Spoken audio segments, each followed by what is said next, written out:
Salut les petits cerveaux! Aujourd'hui, on va parler lecture. Et spécialement, polysémie. Rassure-toi, la polysémie, ce n'est pas le nom d'une maladie, et encore moins le nom d'un copain, Paul, qui se serait mis à quelque chose.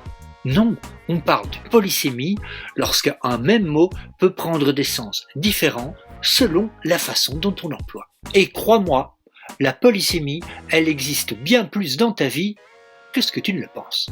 On l'emploie dans les pubs, on la retrouve dans les blagues. Certains humoristes en ont même fait leur marque de fabrique. C'est le cas par exemple pour Raymond DeVos. Alors, réfléchissons un petit peu. Quels sont les mots dans ta vie qui peuvent prendre des sens différents? Alors, tu en as trouvé? Le mot fraise, par exemple, peut très bien désigner le fruit ou l'instrument du dentiste. Le mot souris peut très bien désigner un animal ou un instrument informatique. Un même mot présente plusieurs sens selon la façon dont il est employé. On parle donc de polysémie. Et bien justement, pour le défi numéro 1, tu vas devoir retrouver les mots cachés dans une série de phrases. Regarde le document ici. Il présente 4 tableaux. Évidemment, tu trouveras tout le matériel nécessaire en cliquant sur le lien de téléchargement. Chaque cadre te présente une série de phrases dans lesquelles un mot a été caché par des croix.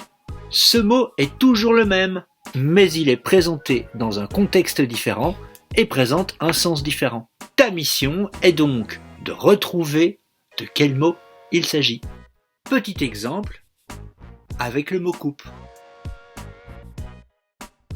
Et non seulement tu devras être capable de retrouver les mots, mais bien sûr expliquer ce qu'il s'est passé dans ta tête et comment tu as fait, quels sont les indices qui t'ont permis de retrouver la bonne réponse.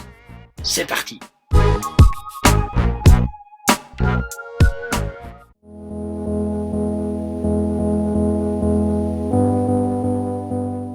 Alors, tu as trouvé? Je te propose de collecter tes réponses en complétant un tableau similaire à celui-ci. Mais c'est pas tout, on peut aller plus loin. Défi numéro 2.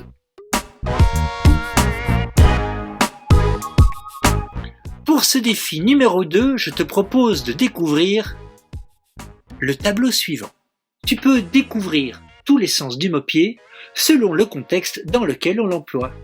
Je te demande de remplir un tableau similaire à celui-là en choisissant un mot qui, selon le contexte, peut avoir un sens différent. Précise le sens et mets-nous un exemple. Et une fois que tu as terminé, tu envoies tout ça sur la page Facebook.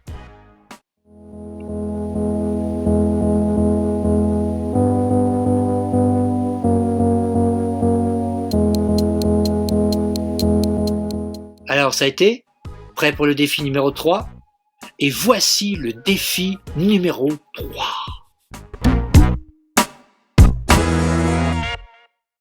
Pour ce défi, tu auras besoin d'utiliser la feuille suivante. Sur cette feuille, tu vas pouvoir trouver le début et la fin d'histoires drôles, de blagues. J'attends de toi que tu sois capable de reconstruire la blague en retrouvant le début et la fin de l'histoire et en les mettant ensemble. Une fois que tu auras reconstruit la blague, je vais te demander de retrouver quel est le mot dont on a utilisé des sens différents pour construire la situation comique. Quel est le mot qui présentait ici une polysémie? Ce mot, tu le surlignes.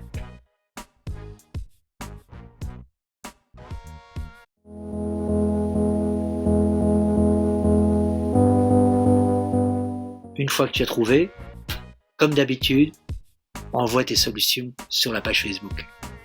Voilà, c'est déjà tout pour aujourd'hui. On se retrouve très vite. Allez, salut les petits cerveaux.